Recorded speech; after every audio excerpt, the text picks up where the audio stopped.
to do that to you and privately. Not that I'm trying to keep anything hidden from anybody, but given the circumstances of the Watchtower Bible and Tract Society, what they don't know won't hurt us.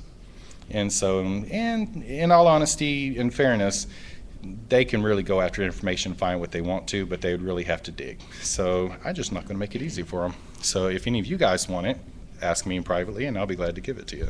So one of the very first things that the temporary board put in place before a permanent board was put in place last year was host city requirements. And so, can you hear me? All right. Grab the one from the check. Where's the key? Jesus. All right, can you hear me now? The temporary board put these basic host city requirements in order to meet the needs. And keep in mind, one of the reasons why we put these 5 rules in place is we want future expansion of ACOM and bond. We want to be now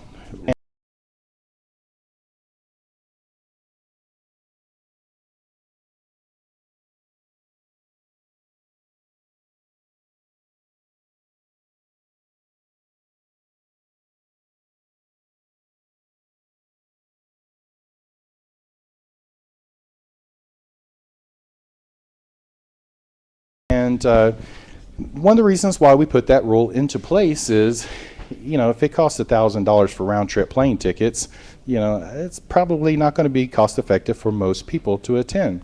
So therefore, we look for cities that have good transportation, and honestly, with the exception of the locals here, I think with the exception of you, everybody else has flown into town. So, well, of course, with the advanced preparation, almost any airport, you can get economical travel tickets. However, this is one big thing that we always look for, so is a city that would have good airports. The second one is the intercity mode of transportation, such as MARTA. I don't think we really used it this much this weekend. Most of us, yeah, walked in, well, you did, but anyways, I'm teasing with him. I love you too. So we always, if it's going to be, you know, a sprawled out city, we look for intercity mode of transportation, buses, planes, trains, however we're going to get around. The third venue that we look for is the venue where we're actually going to host the conference at. You know, for the first, 7, 8 conferences, Alex Lichtenstein, who lives in Washington, D.C., would always plan the conferences. And what he would do is, he's an event coordinator. And so what he would do is he would send out blanket faxes all across the United States, and nobody never got to choose the host city. It was just chosen based on price. And so basically what he'd do is he'd send out blanket fax to hotels all across the United States and say, I need a room for Saturday and Sunday, and I need a block of rooms, 30 rooms per night for Friday night, Saturday night, Sunday night, assuming. Well, there was only one problem with that scenario.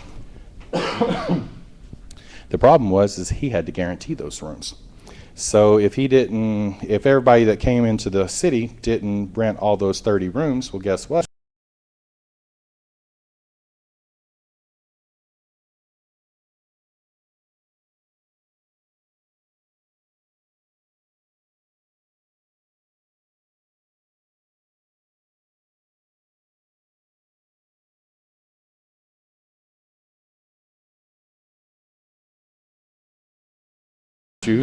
And New York City was the very first city that we chose. And I said, one of the foremost things that we have to do is we have to get them out of hotels. And we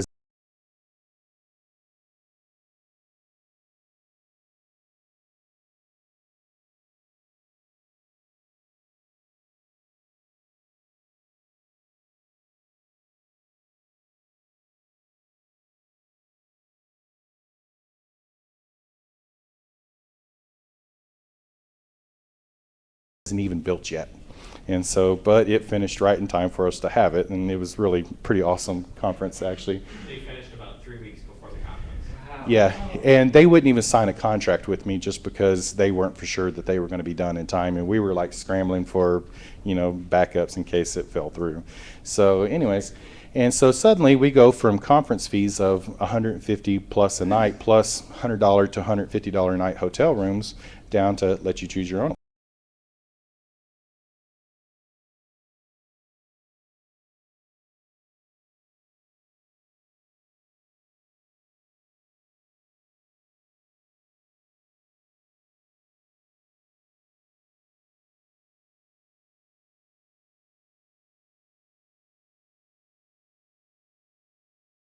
Thanks. So every year he pushes me for Sandusky, Ohio, and I'm like, it ain't gonna hit it on the, and so. Just in Sandusky, come on, tell us no.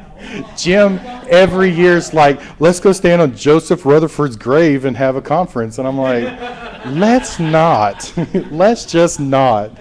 And being that, we are a party group, entertainment hit the fifth list.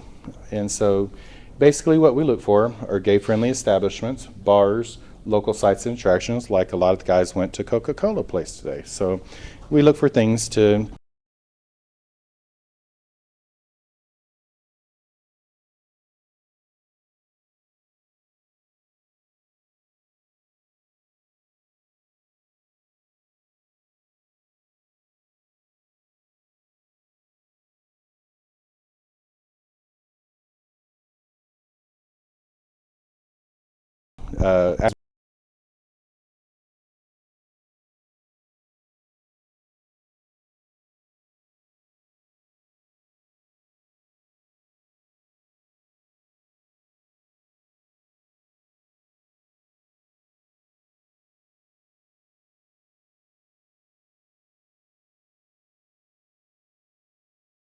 good hotel prices all over the place, and we also have entertainment, and they're the only ones that make it on the list. There's also actually a sixth thing I actually just forgot to put.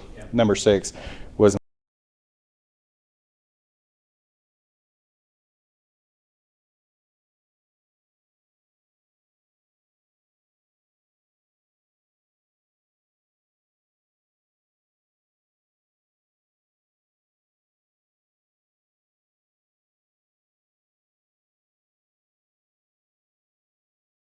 why is, once again, there's only one contender at this point. And so, and I'm going to tell you who that is, but I'm going to make you wait just a little bit longer because I'm not done yet.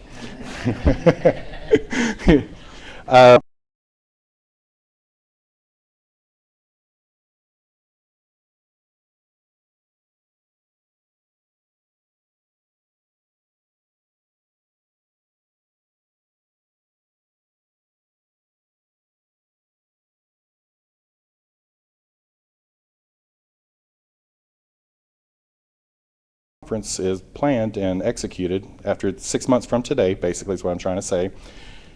Any entertaining cities that want to host a conference have to meet these criteria, and you have to contact one member of the board. You can contact me, you can contact Ryan. Melissa Grable is also on the list, and there's a couple other board members, and Howard Costa and Sammy Casitas. And so that's the 5 board members. And you can do it in email, you can do it on Facebook, you can do it on the XJW forum, you can do it, there's like 1,000 ways to get a hold of us, so anyone will work. Now here's how it's going to work. And in the future, you have 6 months from the end of the first conference to let your intentions be made known that you want to be a host city. If you meet all the damn criteria on the thing, and then we will put you in the consideration. If there are 2 contenders or more for 1 year, then actually when the next conference comes up, everybody gets to vote on where they would like to go to. If there's only 1 contender, subject's closed, it's already been picked city. And so, yes, be my guest. How long before? Hey Larry. Yes. Put the regular, use the regular microphone, put that one back. Okay. And I can just use that as the room mic, and I can pick up Okay. everybody else. Go ahead. I'll play microphone. Careful, before it's on.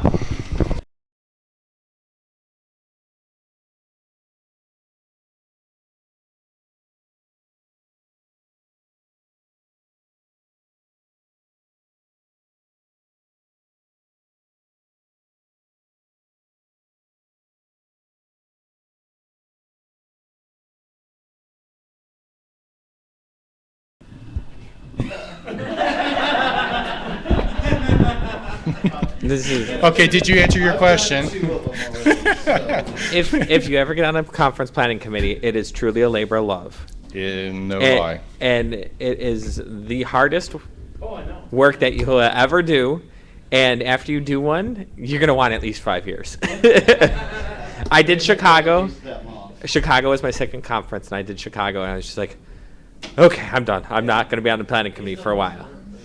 And so I know what you guys are feeling. I think you guys did a fantastic job. I've had a great time here in Atlanta, but you'll probably want 5 years.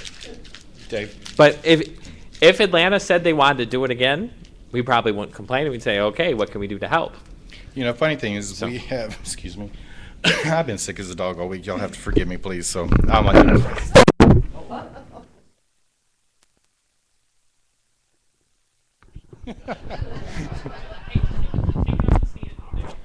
all right. Actually, we've had one city that hosted 2 years in a row, New Orleans, and actually both years were fairly well, actually. And you didn't do the second? Oh, that's right. Alex did the second one, didn't he? Okay. And so actually both conferences had a really good attendance. So, and actually number 2 was my first year that I ever started, which was like almost 8-9 years ago. So, Dave.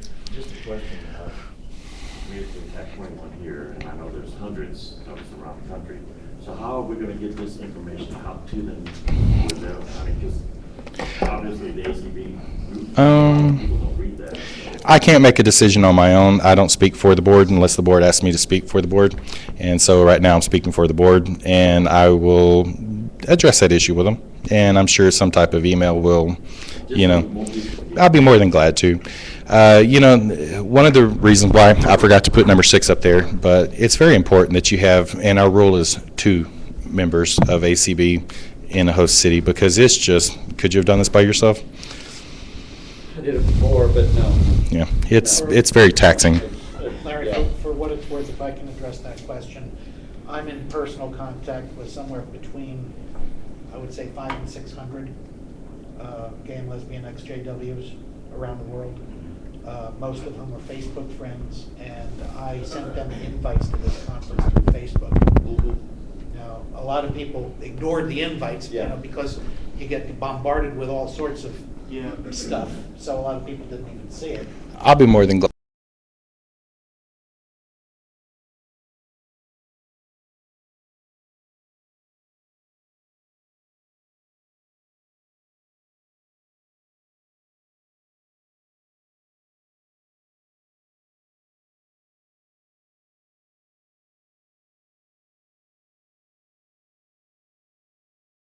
I mean, everybody who I could possibly think of, I told about. Okay, before I say this is a host city, I would like to ask all y'all questions, actually, because we want to make some changes, and we want to make sure that ACB continues to grow. That's one of the reasons why the board was put in place, and not any one person makes decisions. We as a group make decisions, and so first question I have is, does a 3-day holiday weekend work for you guys?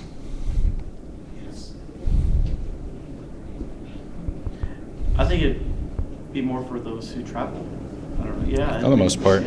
You know, one trend I have noticed, let me see, locally here you got 1, 2, 3, 4, 5, 5 here, and then there's Richard who wasn't able to make it, and then Joseph, so, oh, okay, anyway, so 6, 7, 8, back there, I didn't see the Nelly one back there in the corner.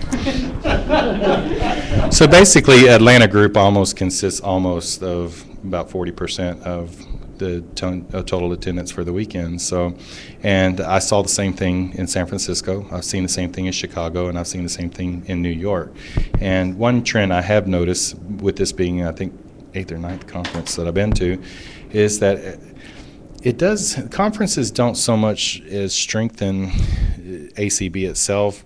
It strengthens the local chapter and really brings the guys together. And once again, like I said, I've seen it in New York, I've seen it in Chicago, I've seen it in San Francisco, and now I've seen it here in Atlanta too. So, 3-day weekend, you mean to scheduling a conference on a 3-day holiday weekend? Mm-hmm. I think that's helpful in terms of people who have traditionally work Monday through Friday. They don't have to take additional time off. I think where it could be problematic is in airfare prices and hotel prices, because typically they're a little more expensive on holiday weekends. So I think there's advantages and disadvantages to both. well, And you know, also- I'm sorry. go ahead. And also Depends on for the holiday. And also, it depends on the holiday too, as far as people wanting to do other vacations at the same time because they have a 3-day holiday. You know, traditionally, the conference is about 8 times out of 12 has always fallen out, or 10 times out of 12, I should say, has always fallen on Labor Day weekend. But there's always those few who really complain, bitch up a storm, that, well, you exclude me because, I'm a teacher or I go to school, and, so I just started school. And so, but one year we did have it in June, I think it was, for Toronto conference. And then one year it was held in Dallas in October. And so, and both of them were pretty, very first year, I guess it was it? No, this last San Francisco conference. October in San Francisco. Shit, I don't even remember. So, I think so. Okay. Oh, I'll take your word for it. Three conferences not on Labor Okay. Day. Okay, so that's one thing that the board is going to start considering too, is all their alternate weekends to have it on. So, what other alternate? We have Memorial Day weekend. There's Labor Day weekend, which we're on, and then there's also July 4th weekend. Oh, no. I know you don't want encroaching upon your barbecue, but That's my own private comment. well, we'll talk about that one. So, anyways, any program suggestions? Anything you'd like to see different? Larry, maybe like this, when the board of directors kind of is trying to decide on what weekend would be best, even if it's not a 3-day weekend, if you put that out, like, let's say 6 or 8 months in advance, is it reasonable to assume that most people could arrange? Tell your If you boss, can, and by the other way, people should be able to. I mean, how much time do you need in order to tell your company that I'm not gonna be in on Monday, August 12th or something, 6 months before the event, if we happen to know that it's gonna be on that weekend, maybe that. I think it depends on personal, circumstances too, and longevity of job and current economy, and people are afraid to lose their jobs, and financial status too as well. So a lot of those things have to play really. So, any program suggestions? Anything you'd like to see done differently that you've seen here or in San Francisco or Chicago or New York or anywhere else? Any unmet needs that you feel like you'd like to have? Any more naked guys? Naked girls. Oh, hush, I didn't ask that. No, hell no. No, come on, we have Hey. to share the ladies here. Larry, if I could say something. Okay, guys. What I would like to see, and I've been talking about this for years and it just seems stalled, is I would like to see perhaps in future conferences a discussion about how we might be able to develop more local chapters of ACB. Yeah. We know there's a lot of people out there. We know we have a lot of people who live in the same city, but there's no active chapters, there's no active gatherings going on. And I think that if we can get more active ACB chapters going, that would open up more venues for our being able to hold conferences in different cities in the future. Every year I give the same speech, and honestly this year I wasn't going to give it, but I'll pull my soapbox out for just a second. And for those of you who don't have a chapter in your home city, it's really not that hard. Hey guys, would you like to meet up Friday night and let's go have a beer? Let's go to a coffee shop. Let's go to the restaurant. It doesn't have to be a formalized meeting. How often do you guys actually have formal meetings? You don't. You show up at restaurants. Never. And I'll be honest with you and tell you, years ago, I actually had probably one of the strongest chapters throughout the United States. I had over 34 people that attended every one of my weekends, and that's what I did. I would go to a restaurant. I'd like the back room, please. And I don't know who's going to show up, don't know who's going to show up, but I averaged 34 people every weekend. And Houston was the 4th largest city in the United States. And on a sad note, I let a lot of those people slip to the wayside just because I got busy with my job, and it seemed like if I wasn't pumping energy into it constantly, nobody else seemed to care. But we have talked about it, and I'll also, in a few minutes after I tell you the host city, because I know y'all are waiting for the drum roll, I'm going to talk about the future of ACB too for just a few minutes. But Just to align to your question about what we'd like to see, I think it'd be. I mentioned this to you. I think I whispered it in your ear late last night. After you did that thing that I liked. I thought that was me dreaming. oh, don't be jealous. I am. But no, I think I'm a big fan of surveys, as you could tell today, and I think it would be helpful to survey members, outside in terms of what they're looking for. If people are looking for the conference to be, more social in nature, or more. What's the word I'm looking for? Like Structure. structured, where there's specific topics being addressed, and then surveying people in terms of what those topics are. And I think also I'm a big fan of surveys of presenters, so that people can survey the performances of presenters. And I think as a presenter, I present workshops in my work, and that often helps me to improve my performance. So that's one thing I suggest maybe. But even just an overall survey to our mailing list on Yahoo and general, it's just SurveyMonkey. It's free for up to I think 10 questions, and the board can develop specific survey questions to see what people overall are looking for, and that might be helpful. Jesse, you can Yeah. do that. Uh-huh. Problem I had when I was trying to get speakers and get suggestions for the conference, other than what we got at the last conference in San Francisco, it was quiet as a mouse. Yeah. I got nothing.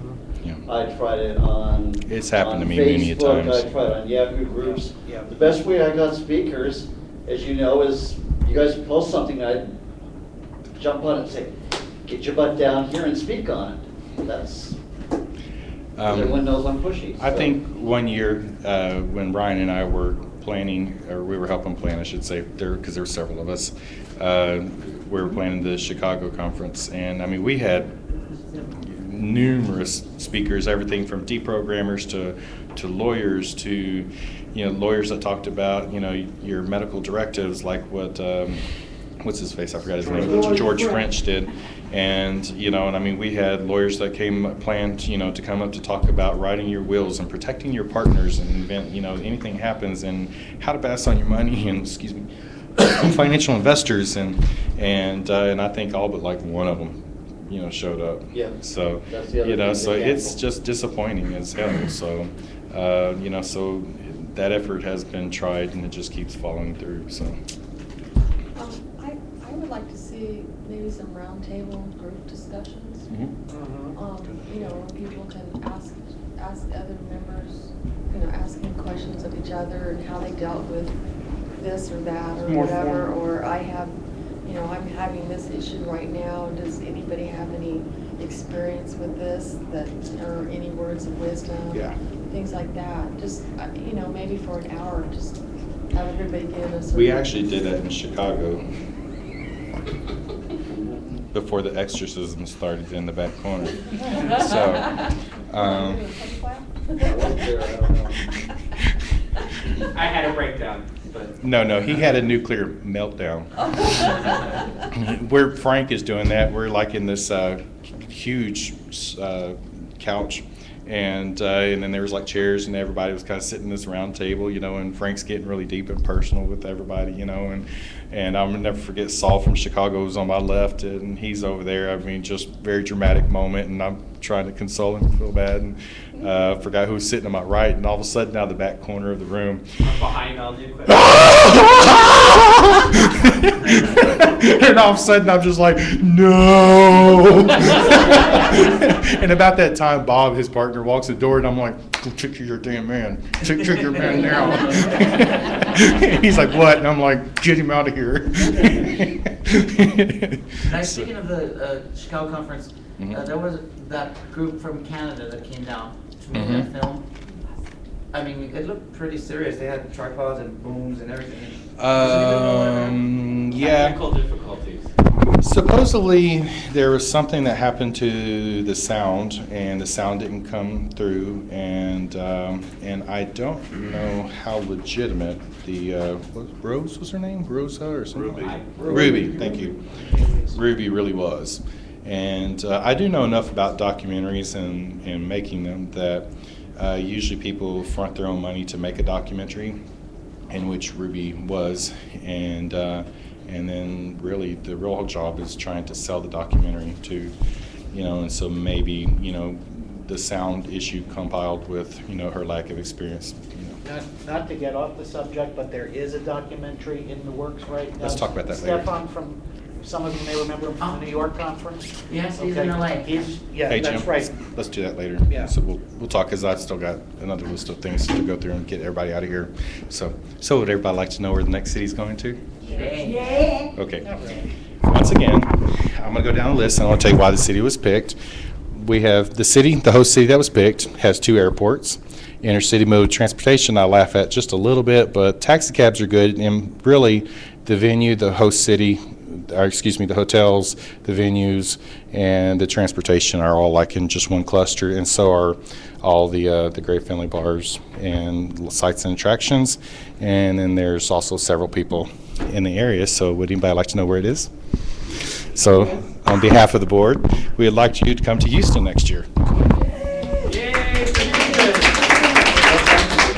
what? Yeah.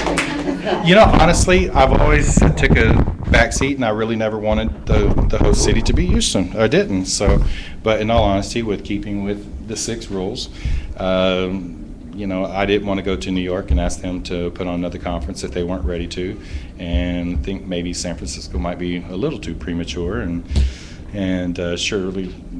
Not 2 years in a row. Would love to take it back to New Orleans again one day, but it's not for me to decide. And so I did approach the board, and I said, honestly, Houston is the 4th largest city in the United States and meets all the criteria. And We do so have good bars there. excellent bars. There's about 32 bars. There's 3 lesbian bars just in the general vicinity, and then there's also 27 bars. There's several gay options as far as having the entertainment as far as like the library. There's also gay and lesbian center there, so that'll be areas where I'm going to start hitting, looking to have it at in the next months to come. And there's a number of hotels, all different price ranges from the $50 range up to $350 a night range. And we do have the metro system, which is somewhat of a joke, but taxi cabs, and like I said, everything's really just one cluster, so really I don't even think transportation is going to be much of an issue other than just from the airport to the hotel and back. Pretty much walking. I remember you driving down to Galveston in my truck did. too. So. I did. What happens if we boycott Texas until it turns blue? Yeah, you'll turn blue first. I have a 9mm that could make you turn blue real damn quick. Joking with you. Well, actually, truth is that us true Texans really just let the other parts of the United States think we're a part of it, but we are our own country. So really, in all honesty, I'd like to invite you to the Republic of Texas in the state of Houston. So. Be careful, I don't want to say where dinner is. So get your passports ready, everybody. Go to Texas. So you're going to Texas. We don't have a time planned yet. That's why I was asking very specific questions as to, is there another time of the year that y'all would like to Good, now I know where consider? the banner goes. It goes home with you. Yes, it does, actually. It will go home with me. So now y'all know where the next host city is, and there's a couple of things I'd like to talk to, and I know y'all want to get the heck out of here, and so do I, and I want to really sit down, actually, but I want to talk about the plans for ACB's future real quick with you guys. So one thing I would really like to work on, and this is something I've been thinking about for quite some time, it's what I like to call the Big Brother, Big Sister program. And so basically what happens is, like I said yesterday when Scott Terry kind of spoke up and said, there's so much, raunchy conversations that happen on the Yahoo group. I'm going to address that in a second. But the truth is that on every day of the week, Steve, Jim, and Aurelio, you're all moderators of the Yahoo group. Every day, at least 1 to 2 to sometimes 3 people a day join the group. And so there's a lot of activity that goes on that you guys don't see. But at the same time, some of those are Spammers. spammers. Yeah. Like the one that I think last Yeah. night or today. Yeah. So, but regardless of which, there's still activity every day as far as like people joining. And there's people that leave just real quietly, never even posted, and they come, they go. Some of them, I've seen their names on the list for a long time, and then suddenly they just delist. So I would really like to see a Big Brother, Big Sister program for the lesbians that come in. You know, for some of you older ladies, if you know, that I say older, as in been around for longer periods of time. Yeah, some of us are above 50, come on. No, but some of you who've been around a long time, and it's the same thing for the guys. Pair you up with somebody, you know, some of you guys have been around for long periods of time and have come to terms with things, and really reach out to this person. I do the best I can, but I can't sit there and write everybody emails every day of the week. I just cannot do it. And so, and I semi-retired. I only work 40 hours a week now, and I still can't keep up with it, but. So I think if we really reach out to the people that come in, and I think, you know, some people do get disenchanted with some of the conversations that happen on the Yahoo group. And speaking of which, you know, I'll be honest with you, everybody knows I run off with the mouth sometimes and say a lot of things, but the truth is that I do that for a reason.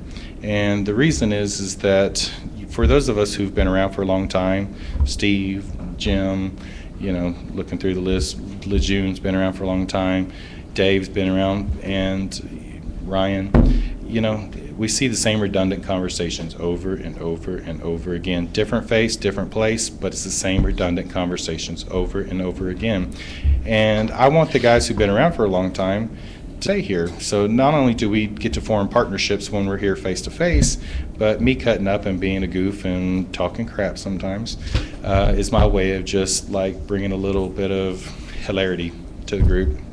And, you know, and sometimes things happen, and, you know, and like I remember James just recently started posting on the group talking about going and meeting Keith's family, you know, and you could tell he was worried and apprehensive about doing it. And so everybody kind of stepped up to the plate. And there's been times, you know, when different things have happened, and we get serious for a little while. But to me, that's just my way of just kind of buffering over. And, you know, just keeping the friendships going, and that's it. So. One of the things the board has been talking about doing in the Yahoo group is planned subjects to kind of stimulate those who don't really talk, you know, just different subjects that are hot, contentious topics that may not, you know, help other ones and get them to start talking and get a little bit more activity going on the group. And so, and we really want to reach out, like I said, both in the public aspect of on the group and likewise in private. So for those of you who would be interested in doing the Big Brother, Big Sister thing, would let me know. I'll put your name on the list, and as people start joining, I will let you know. Dave? Okay. I've had lots of people email me. I don't know how to get my email, but have been married, same situation, have kids, and I've been able to help them. So you can direct me to those. Even I've been in contact with a lot of people that aren't even on the group. Yeah. Trying to do what I can. They come out of the woodwork sometimes, you know, in droves. So, one final subject that I'm just going to jump on just briefly for a second, and then I'm going to get right back off of the thing, is financial support. And so, the board is not asking for large sums of money. If you're in a position that you could donate $5 a year, $10 a year, $20 a year, and I'll tell you some things that you don't see. I'll tell you some stuff you don't Hold on one second. He's probably going to say that, but all of this stuff costs money. And actually, Ryan, out of his own pocket, has gone and bought all this extemporaneous pieces, you know, to bring this. And how much have you spent? On the equipment that I had to buy that I didn't already have, about $400.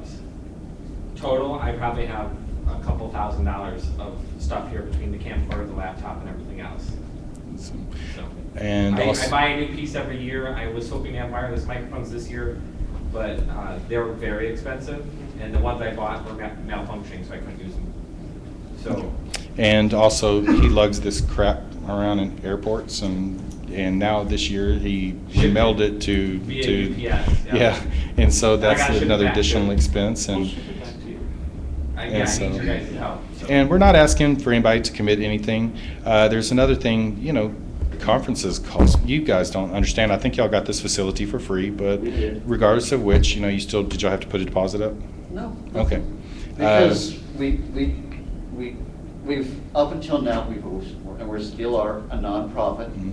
That was one of the requirements, and I just said, okay, where can we have it for free? And Okay. it's like, I work right across the street from the library, let's see if they have conference rooms. Yeah, we had a couple of other places in Okay. mind as well, but they just fell through. Okay. Yeah. Library was the best Yeah, place. well, there's so many hidden expenses, and from now on, the board is going to be directly in charge of the conferences. This is going to be the last conference that's going to be individually planned, and just because we want to make sure and they did a good job. The board is not in any way knocking anybody that's planned. It's just something that we feel like really for future growth and expansion, and make sure that there's a continuity. I cannot talk right now. My mouth is going dry, and so we want to make sure that the conferences really are used to really promote future conferences and promote growth within the. I got one right here, and so thank you. And so we also have a lot of plans for growth, and I will be honest with you and tell you that. To some extent, we are a little concerned with insurance-wise. There's 2 insurance policies that we currently do not have that we would like to have. One is called directors and officers, policy, which basically covers the board members in lieu of the Watchtower and Bible Tract Society or somebody ever chooses to come after us. The board members would be the first ones that would be hammered by lawsuits. And so I could go on and talk about this all day because y'all know what I do for a living. That's when I go after companies, that's who I go after. So are the Liquidate Watchtower. Yeah, I've thought about it. So I have thought about it. They have a lot of assets. So and they have a lot of finances up there in New York. Let me tell you something. But anyway, so not only do we would like to get the directors and officers insurance policy, but there's also just a general liability. I'll be honest with you and tell you that I carry a huge general liability policy for my company, and with the exception of this year, every year I've been the one that's had to use my insurance policy to make sure that we get these venues, and usually it takes about $1 million to $2 million general liability policy to secure these places, and so How to do it. so I was it's. trying to save you money. Thank you. I appreciate that. Well, I was willing to do it. I threw it out there for you. So, but really, I would like to see ACB have their own insurance policy, and so that's pretty much it. One easy way to raise money too, because I mean, here you are addressing, what is it, 21 people in the room? Okay. Well, it's We going need to out get- on here we and need to this. get the word out. What I'm thinking of is if we can get somebody to commit to taking over the website from Ulysses, one of the first things that I would like to see put on the website would be a little PayPal donate button. It's there. Is there one on there already? It just got added. No kidding. So I'll go for like 5 minutes on the website. Sure. Ulysses got overwhelmed, and he took all this work to get the website off of the GeoCities front page type website to a website with a content management system. And we met in May. He was in Chicago, and I traveled into the city after work, and we had dinner together, and we talked, and we wrote down a bunch of suggestions. And he showed me the back end of the server, and I'm like, Ulysses, I can't manage this. I said, it's too nerdy, it's too much code. I said, I need something pretty, something easy.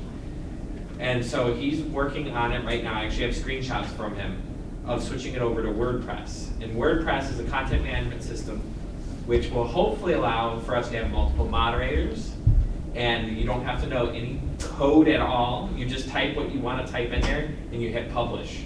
And everything else is done behind the scenes. So if you go to gayxjw.org, and right at the top on the very front page is a PayPal button.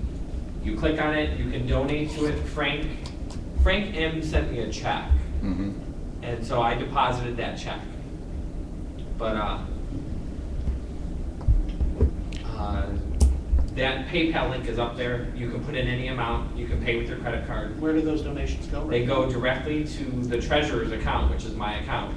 And then We that have is- we have a account for by the way, I'll tell you a little name change we had in the year too, just for y'all to know, but I'm the president of the organization. Ryan is the treasurer of the organization, and there is a separate account for A Gay, Lesbian, Bi, Transgender Common Bond International. That is the name of the group, by the way. You had And to do that. Yeah, we had to do that. So it's A Gay, Lesbian, Bi, Transgender Common Bond International. Well, and so- just so you guys are confused, it's not going to my personal account. We set up a separate checking account, and we set up a separate PayPal account. And should I ever not be the treasurer, which is fine with me, the email address is like acbtreasurer@gmail.com. So And it's, that's, what we're trying to say is it's not going to anybody's private bank accounts by any sense of And basically, if imagination. the treasurer changes, somebody else will be able to. yep. Yep. I will change the password to a generic password, pass it on to the next person. They'll change it to something that they need, and then et cetera. Anyways, I want to thank once again Atlanta guys, and y'all did a really good conference here, and I'm very impressed. And actually, I'll say one more thing about future conferences. By the way, every conference has its own personality, and I could tell you of all the ones I've been to, and every one of them. Sometimes they're a little more sluttier, sometimes they're a little bit more partier, sometimes they're more personalized. And I think this one's already gone down the history books, and I like what happened, and I think you guys did an awesome job.